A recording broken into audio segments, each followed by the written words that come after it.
ও আমার ভাইজানেরা শুনে রেখে দাও, আল্লাহ পাকের দিওয়ানারা, ও নবীর উম্মত উম্মতি গণেরা, ও নবীর উম্মত উম্মতি গণেরা, আল্লাহ নবী মূসা আলাইহিস সালাতু সালাম আল্লাহ পাক, আল্লাহ পাক ও রব্বি আল্লাহ পাক আল্লাহ তাআলা আপনি কখন খুশি হয়ে যান, আপনি কখন সন্তুষ্ট হয়ে যান, আপনি কখন রাজি হয়ে যান, আল্লাহ পাক জানিয়ে দেয়, ইয়া নবী মূসা শুনে রেখে দাও, আমি বান্দার প্রতি খুশি হয়ে যায়, আমি বান্দার প্রতি রাজি হয়ে যায় তখনই যখন আমি আল্লাহ পাক আল্লাহ তাআলা রহমতের বৃষ্টি নাজিল করি।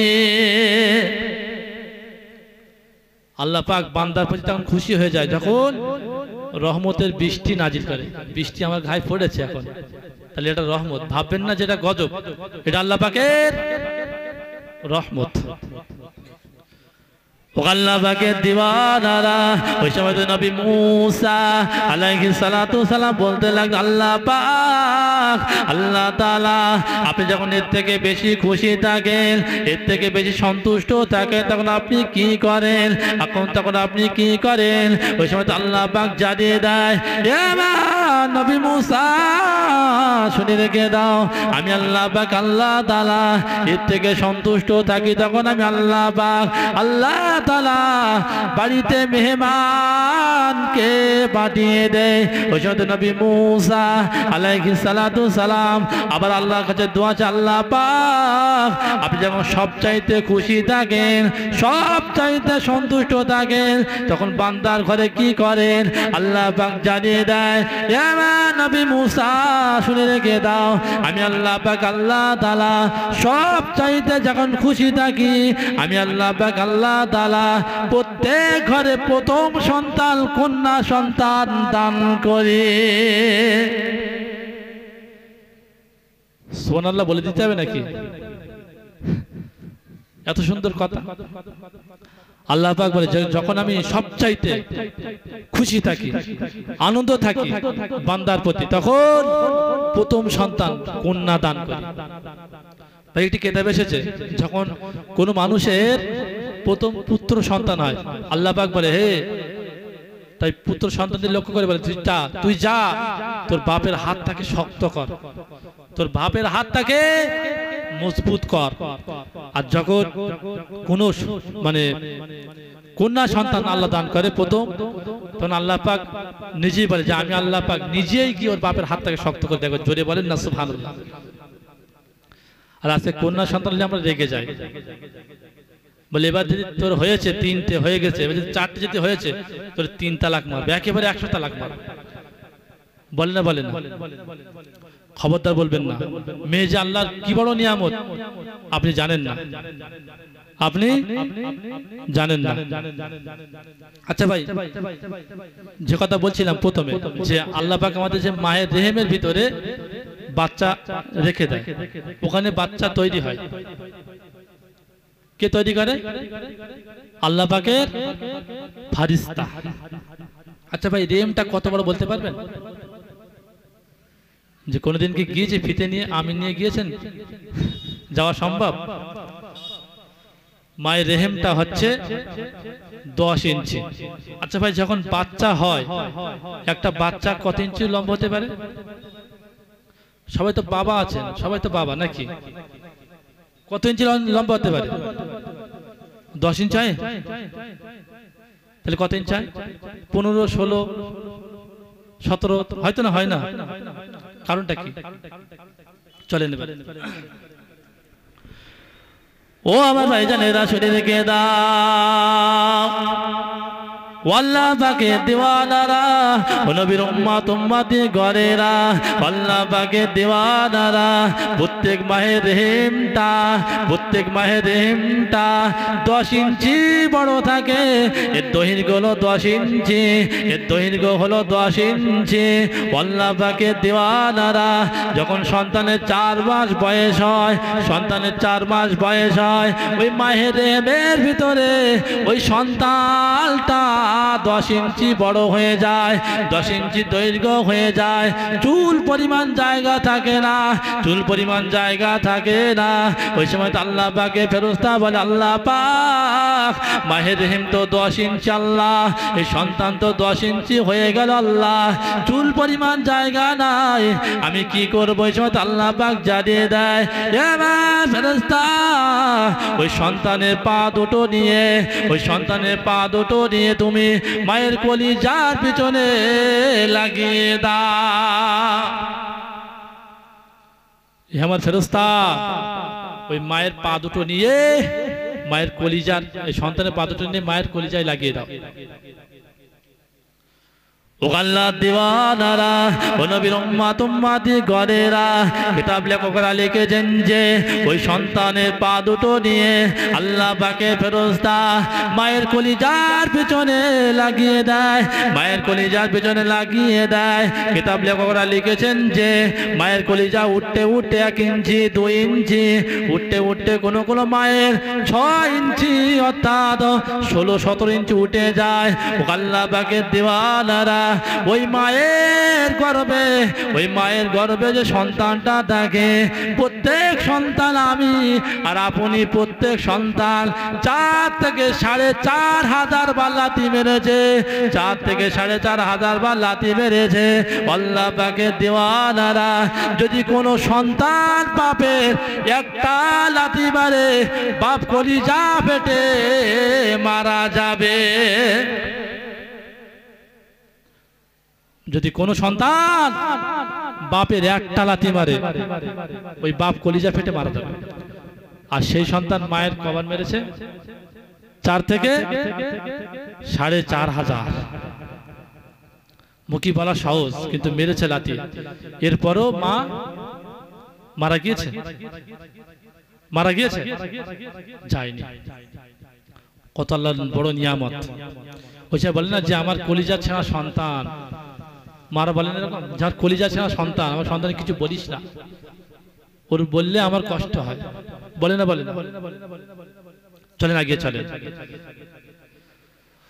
ও আমার ভাইজানেরা, শুনে রেখে দাও, আল্লাহ পাকের দিওয়ানারা, ও নবীর উম্মত উম্মতিরা, চিকিৎসা বিজ্ঞানী, হেলথ বিজ্ঞানী যারা লিখেছেন তারা বলেছে যে একটা মানুষ 45 ইউনিট কষ্ট পারে, একটা মানুষ 45 ইউনিট কষ্ট পেলে সেই মানুষটা না হয় মারা যাবে, না হয় পঙ্গু হয়ে যাবে, না হয় মারা যাবে, না হয় পঙ্গু হয়ে যাবে। কিন্তু একটা সন্তান জন্ম দিতে গিয়ে, একটা সন্তান জন্ম দিতে গিয়ে একটা মা 55 ইউনিট কষ্ট পায়।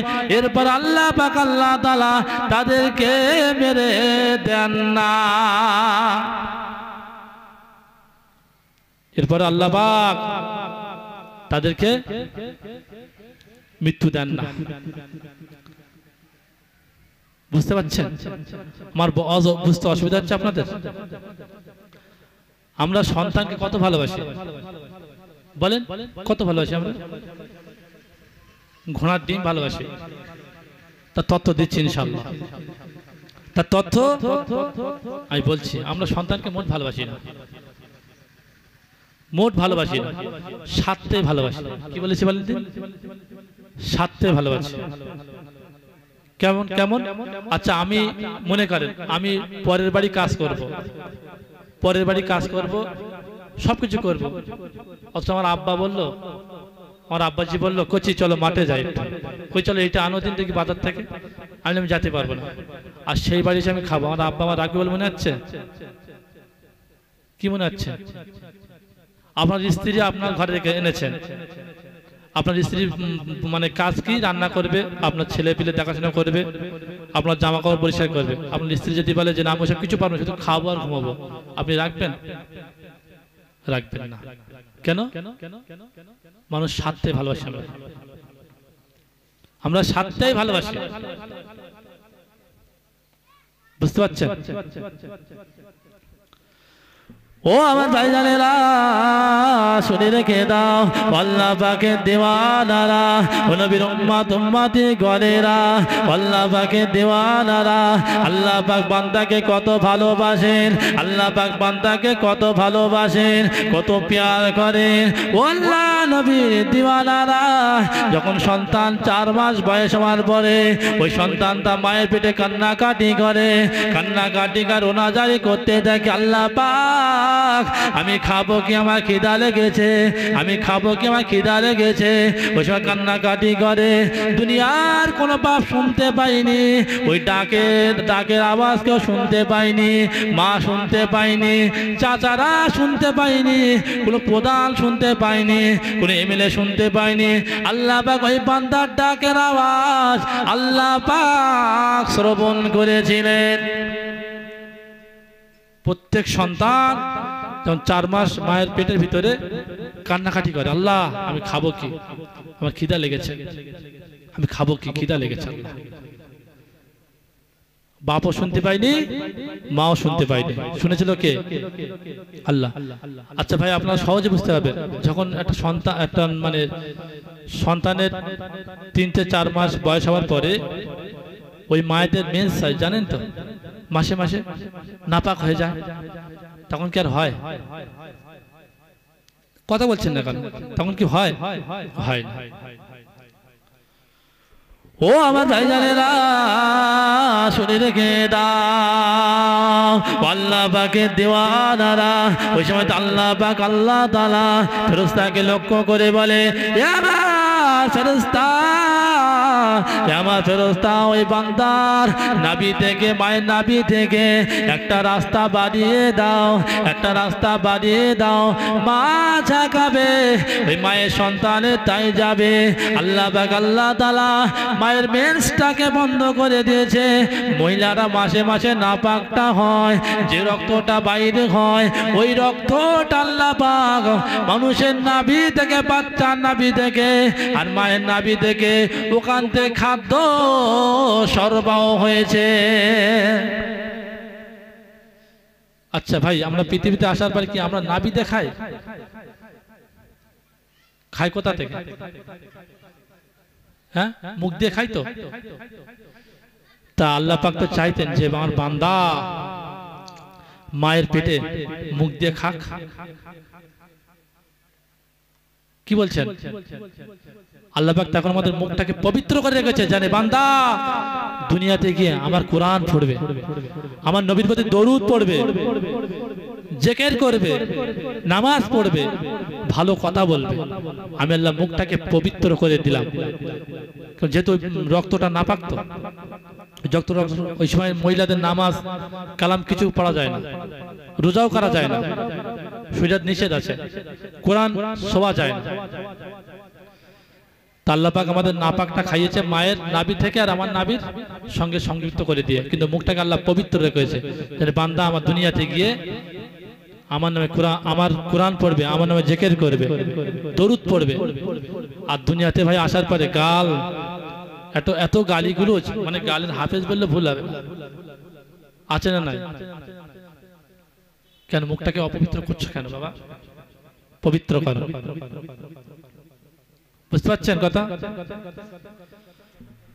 ও আমার ভাইজানেরা শুনে রেখে দাও, আল্লাহ পাকের দেওয়ানারা, আল্লাহ পাকে আল্লাহ পাক আল্লাহ তাআলা পবিত্র কোরআন মাজিদের ভিতরে জানিয়ে দেয়, ও আমার বান্দারা শুনে রেখে দাও, আমি আল্লাহ পাক জানিয়ে দিলাম, আমি আল্লাহ পাক জানিয়ে দিলাম, السمع والبصر والفؤاد كل أولئك كان عنه مسؤولا।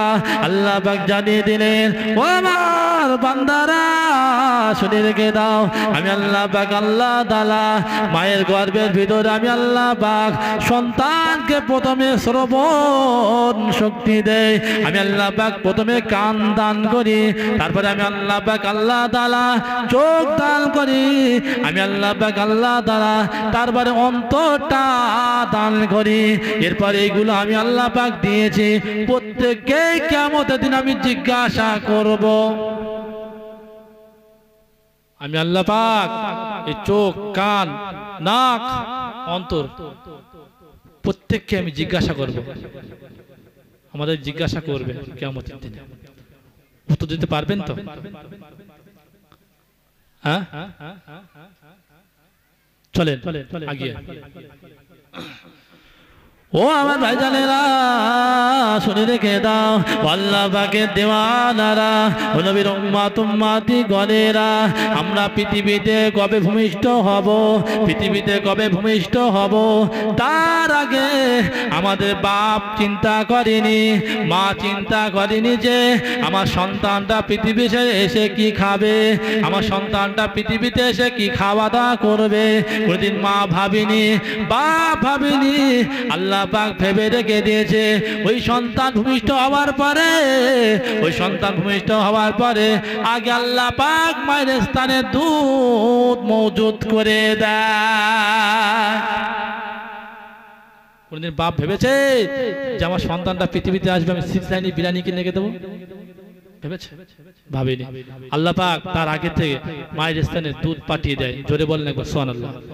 কিতাব লিখেছে, কিতাব লেখক লিখেছেন যে দুধ এমন একটা নিয়ামত জিনিস যেটা পান করলে খিদে মিটে যায়। আর পিপাসা, পিপাসা আলাদা ভাই, আর খিদে আলাদা। আপনার পানি পিপাসা লেগেছে, আপনি ভাত খালি হবে? হবে না। পিপাসা আলাদা, খিদে আলাদা। তা কিতাবে এসেছে যে দুধ পান করলে পিপাসাও মিটে যায়, খিদেটাও মিটে যায়। জোরে বলেন সুবহানাল্লাহ।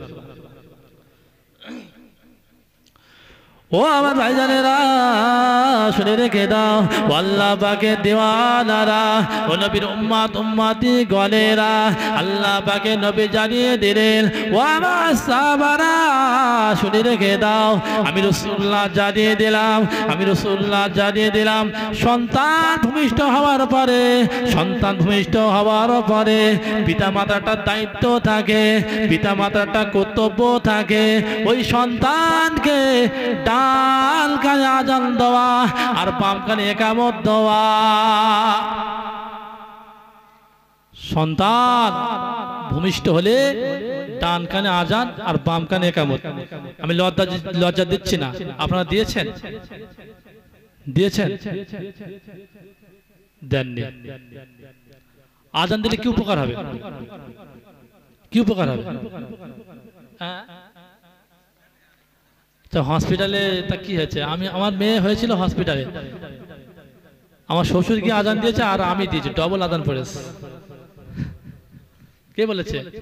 দোয়া যাবে কানে, জোরে বলতে হবে না, লোকে শোনাতে হবে না, আপনি কানে আস্তে আস্তে গিয়ে আজান দেবেন। চলেন।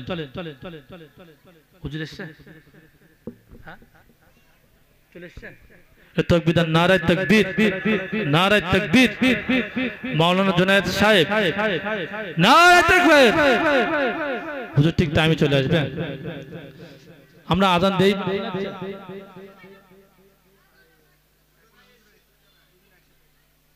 যাক মাশাআল্লাহ, দুটোই হুজুর চলে এসেছে। তকবীর, নারায়ে তাকবীর। আওলাদে মুজাদ্দিদ জামান, আওলাদে মুজাদ্দিদ জামান, নারায়ে তাকবীর। আচ্ছা, আমরা ডান কানে আজান দেই বলে মনে আছে, বাম কানে ইকামত দেইনি। হসপিটালে হলো, এরপরে দিতে হবে, দিলে কি উপকার হবে? চলেন।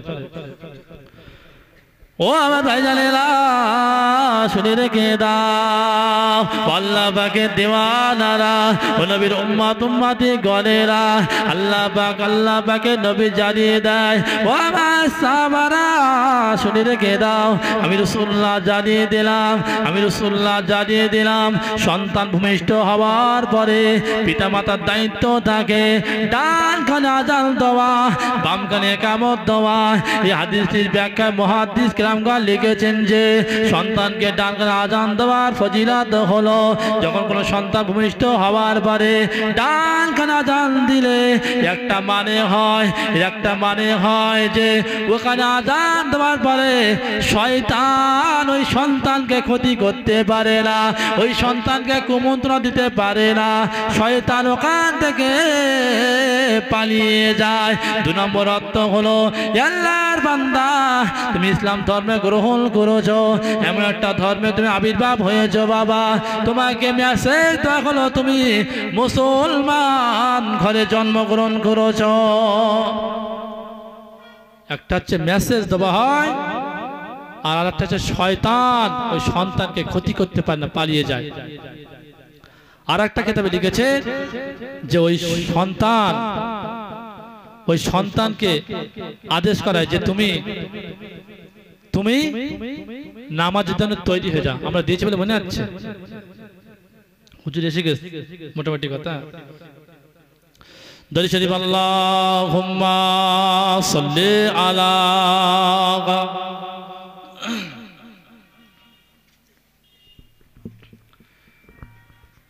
চিন্তা করে দেখো না কবরে কি যাবে না,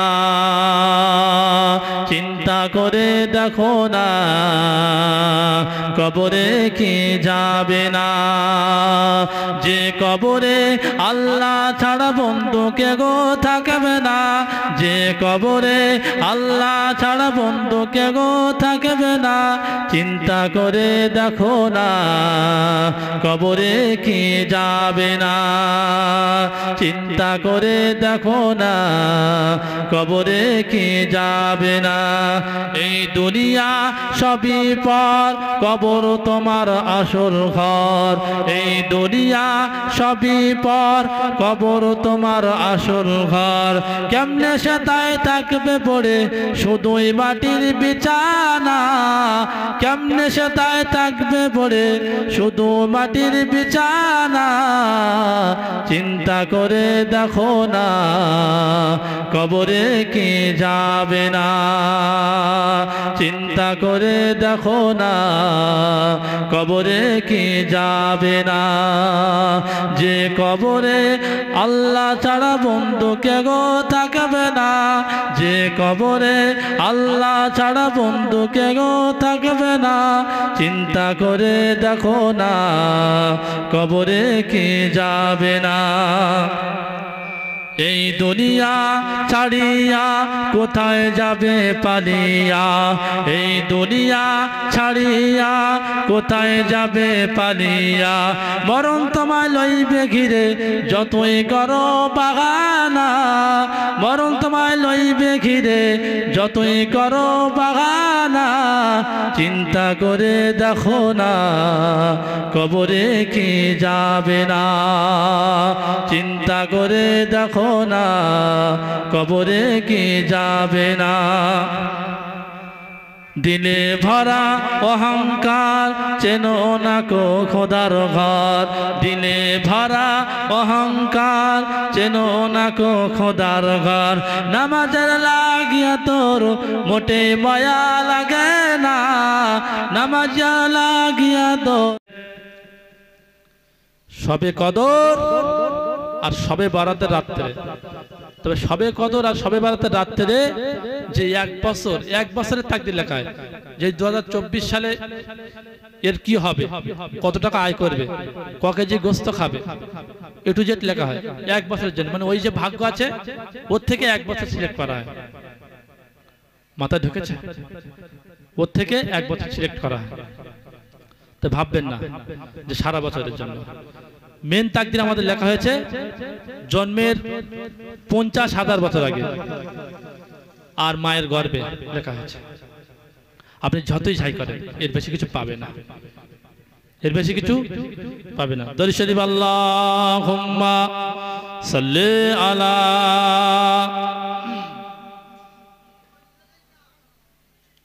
ওয়ালা আলে।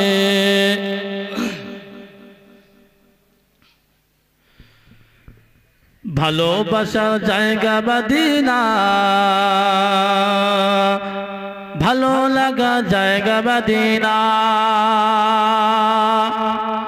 ভালোবাসার জায়গা মদিনা, ভালো লাগা জায়গা মদিনা। এত সুন্দর জায়গা কোথায় পাবে না, এত সুন্দর জায়গা কোথায় পাবে না, সাজিয়েছেন মহান রব্বানা। ভালোবাসার জায়গা মদিনা, ভালোবাসার জায়গা মদিনা,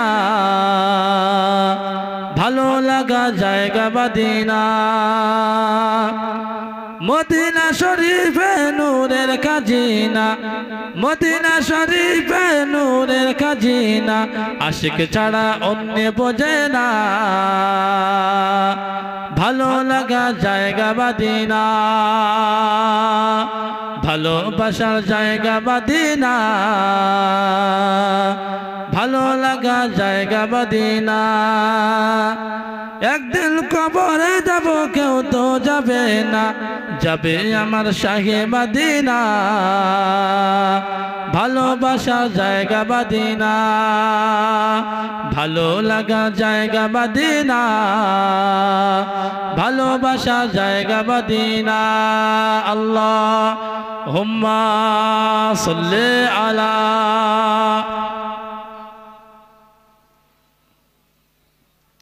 ওয়ালা আলি।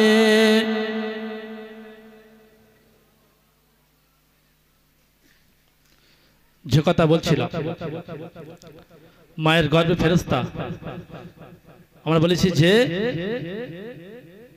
ছেলে সন্তান হয় আর মেয়ে সন্তান, কথা বলছিলাম না? চলেন এবারে কি কারণে ছেলে হয় আর কি কারণে মেয়ে হয় কোরআন বলবো আর বিজ্ঞান বলবো। ও আমার ভাই জানেরা শুনে রেখে দাও, আল্লাহ পাকের দেওয়ানারা, ও নবীর উম্মাত উম্মতি গণেরা, ও নবীর উম্মাত উম্মতি গণেরা, আল্লাহ পাকের ফেরেশতা, আল্লাহ পাকের ফেরেশতা ওই মায়ের গর্ভে প্রবেশ করার পরে, মায়ের রেহেমের ভিতরে প্রবেশ করার পরে আল্লাহ পাককে বলতে থাকে, ও রব্বি আল্লাহ পাক আল্লাহ তাআলা, আমি এটা কি করব, এই মাংস পেশি কি করব? ওই সময় ফেরেশতা বলতে থাকে, আযাকারুল আমউনসা, আযাকারুল আমউনসা, আল্লাহ পাক আল্লাহ তাআলা এটা আমি ছেলে বানাবো না মেয়ে বানিয়ে দেব। আল্লাহ পাক যদি বলে এবার ফেরেশতা তুমি পুরুষ বানিয়ে দাও, ওকে ছেলে বানিয়ে দাও, আল্লাহ পাকের ফেরেশতা ওই মায়ের রেহেমের ভিতরে পুরুষের লিঙ্গটা নির্ধারণ করে দেয়। ও আল্লাহর বান্দা মাথায় রেখে দিন। ওই সময় ফেরেশতা বলতে থাকে, আল্লাহ পাক আমি একে মেয়ে বানাবো নাকি বানাবো? ওই সময় তো আল্লাহ পাক যদি জানিয়ে দেয়, এবার ফেরেশতা তুমি ওকে মহিলা বানিয়ে দাও, ওকে মেয়ে বানিয়ে দাও, আল্লাহ পাকের ফেরেশতা ওই সময়তে মহিলার লিঙ্গটা নির্ধারণ করে দেয়। আল্লাহ পাকের ফেরেশতা বলে, আল্লাহ একে ছেলে বানাবো না মেয়ে বানাবো? যদি বলে আল্লাহ যে তোমাকে ছেলে বানিয়ে দাও, তখন আল্লাহ পাকের ফেরেশতা ওই পুরুষের লিঙ্গটা নির্ধারণ করে দেয়। আর যদি বলে যে মেয়ে বানাও, তা মহিলার লিঙ্গ অর্থাৎ মেয়ের লিঙ্গ বানিয়ে দেয়। মাইকে বিশাল গলা টানতেছে, তখন বানিয়ে দেয়। এবার চলেন সায়েন্স বিজ্ঞান কি বলছে, বিজ্ঞান কি বলছে ভাই? এই পুরুষের ক্রোমোজোম আছে, ক্রোমোজোম যেটা হলো এক্স প্লাস ওয়াই, ভালো করে মাথায় ঢুকে নেন, এক্স প্লাস ওয়াই। আর মহিলাদের ক্রোমোজোম আছে এক্স প্লাস এক্স, মাথায় ঢুকেছে? আবার একবার বলছি, মহিলাদের ক্রোমোজোম সংখ্যা হলো এক্স প্লাস এক্স, আর পুরুষের ক্রোমোজোম সংখ্যা হলো এক্স প্লাস ওয়াই। মাথা ঢুকেছে করছি? যখন আল্লাহ পাক কোন মেয়ে সন্তান সৃষ্টি করতে চায়, তখন এই মায়ের তো আছে মেয়েদের এক্স প্লাস এক্স আর পুরুষের এক্স প্লাস ওয়াই। যখন আল্লাহ পাক মেয়ে সন্তান সৃষ্টি করতে চায়, তখন আল্লাহ মায়ের কাছ থেকে এক্স প্লাস ক্রোমোজোম নিয়ে নেয়, আর বাপের এক্স আছে, বাপের কাছ থেকে এক্স প্লাস এক্স নিয়ে নেয়। এই এক্স হয় মেয়ে সন্তান। জোরে বলুন সুবহানাল্লাহ। আর যখন আল্লাহ পাক পুত্র সন্তান সৃষ্টি করতে ইচ্ছা করে, তখন ফেরেশতা মায়ের কাছ থেকে এক্স, মায়ের তো দুটোই এক্স, মায়ের কাছ থেকে নিয়ে নেয় এক্স ক্রোমোজোম, আর ছেলের কাছ থেকে নেয় ওয়াই ক্রোমোজোম। এই এক্স প্লাস ওয়াই থেকে আল্লাহ পাক পুত্র সন্তান দান করে। তাহলে মেয়ে হচ্ছে কি কারণে, কার কারণে ভাই? বাপের কারণে তো নাকি? বাপের থেকে ওয়াই ফেরেশতা নিয়েছে এই ক্রোমোজোম, তাই ছেলে হয়েছে। তাহলে এতে মহিলাদের দোষ দেওয়ার কোনো দরকার আছে? তোমার কাছে ওয়াই ক্রোমোজোম আসেনি কেন? ঠিক না ভুল? খবরদার। মেয়ে সন্তান কত উপকার জানেন কি? আমরা জানি না। চলেন।